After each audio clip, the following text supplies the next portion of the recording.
Shalom. In order to have a true understanding and the historical context of Talmud, we should really understand the history of Prost both before and after the Talmud was written. This is the sixth shiur on Gemara standards and the history, and we're looking at the time period of the Geonim.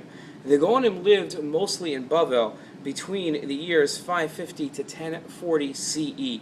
They were spread out to some other areas, but most of the Geonim that we're familiar with were in Bavel. That was the center of Jewish leadership at the time and Jewish scholarship at the time, and the leaders were known as the Geonim. Gaon literally means genius.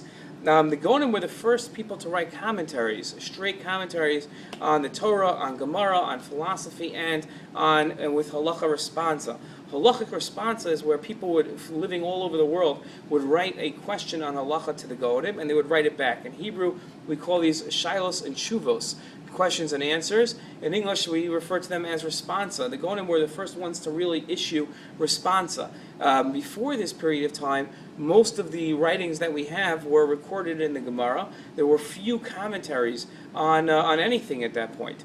Some of the famous Geonim that you might be familiar with are Rav Saja Gaon, Rav Avram Gaon, Rav Achai Gaon, Rav Hai Gaon. These were some of the famous Geonim, but the Geonim were the leaders of the Jewish people for a period of almost 500 years until the period of the Rishonim. So that's those are the Geonim, and it pays to know it to understand the historical context of the Talmud. Shalom.